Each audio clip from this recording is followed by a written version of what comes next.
विविधता, diversity in living organisms. कक्षा 9।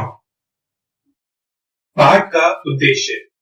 जीवों के समूह के वर्गीकरण का प्रयास प्राचीन समय से किया जाता रहा है। इसी वर्गीकरण को समझने के लिए सबसे पहले हम लक्षणों तथा विकास के बारे में जानेंगे। इन्हीं लक्षण तथा विकास के आधार पर जीवों को 5 जगत में विभाजित किया गया है। पहला प्रोटिस्टा, दूसरा फंजाई, तीसरा प्लांटी, चौथा एनिमेलिया और मोनेरा। वर्गीकरण का सबसे पहला प्रयास यूनानी विचारक अरस्तु द्वारा किया गया था। उन्होंने जीवों को 3 भागों में विभाजित किया। सबसे पहला स्थल पर रहने वाले, दूसरा वायु में रहने वाले तथा तीसरा जल में रहने वाले। यह जीवन को देखने का बहुत ही सरल किंतु भ्रामक तरीका है। उदाहरण के लिए समुद्रों में रहने वाले जीव जैसे प्रवाल, व्हेल, ऑक्टोपस, स्टारफिश और शार्क, ये कई मायने में एक दूसरे से काफी अलग है। इन सभी में एकमात्र समानता इनका आवास है। अतः अध्ययन एवं विचार के लिए इस आधार पर जीवधारियों को समूह में बांटना ठीक नहीं है।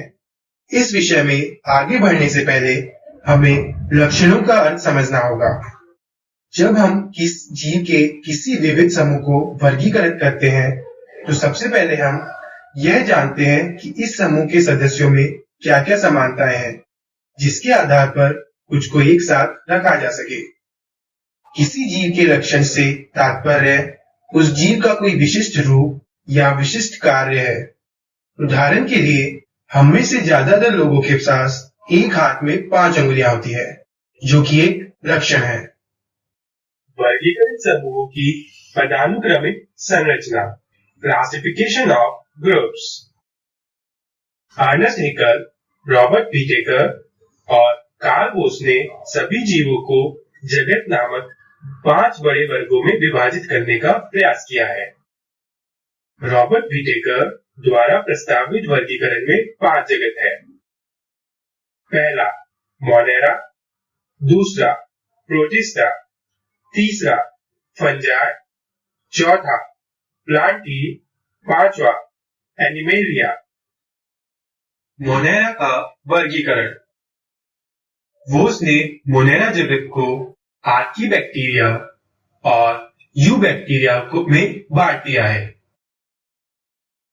उप समूहों में वर्गीकरण। पुनः विभिन्न स्तरों पर जीवों को उप समूहों में वर्गीकृत किया गया है। ये उप समूह एक प्रकार से वर्गीकरण के अलग अलग स्तर है। जैसे सबसे पहला स्तर है जगत, उसके बाद आता है वर्ग, फिर गण, उसके पश्चात कुल, वंश तथा अंतिम स्तर है जाति। चलिए जगत के भ्रमण पर चलते हैं। सबसे पहला मोनेरा। इन जीवों में न तो संगठित केंद्रक और कोशिकांग होते हैं और न ही उनके शरीर बहुकोशिक होते हैं। इनमें पाई जाने वाली विविधता अन्य लक्षणों पर निर्भर करती है। इनमें कुछ में कोशिका वृत्ति पाई जाती है तथा कुछ में नहीं। पोषण के स्तर पर ये स्वपोषी तथा विषमपोषी दोनों हो सकते हैं। उदाहरणार्थ जीवाणु, नील हरित शैवाल, साइनोबैक्टीरिया तथा माइकोप्लाज्मा। दूसरा प्रोटिस्टा। इसमें एक कोशिक यूकैरियोटी जीव आते हैं। इस वर्ग के कुछ जीवों में गमन के लिए सीलिया, फ्लैजेला नामक संरचनाएं पाई जाती हैं। ये स्वपोषी और विषमपोषी दोनों तरह के हो सकते हैं। उदाहरण एक कोशिक शैवाल, डाई एटम, प्रोटोजोआ आदि। तीसरा, फंजाई। ये विषमपोषी यूकैरियोटी जीव है। ये पोषण के लिए सड़े गले कार्बनिक पदार्थों पर निर्भर रहते हैं, इसलिए इन्हें मृतजीवी भी कहा जाता है। इनमें से कई अपने जीवन की विशेष अवस्था में बहुकोशिक क्षमता प्राप्त कर लेते हैं। फंजाई अथवा कवक में काइटिन नामक जटिल शर्करा की बनी हुई कोशिका भित्ति पाई जाती है।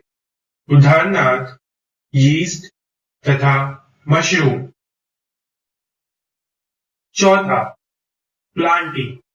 इस वर्ग में कोशिका भित्ति वाले बहुकोशिक यूकैरियोटी जीव आते हैं।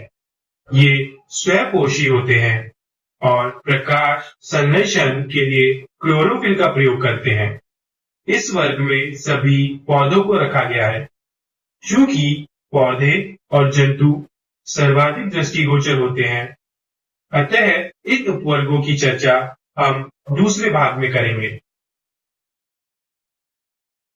पांचवा, एनिमेलिया।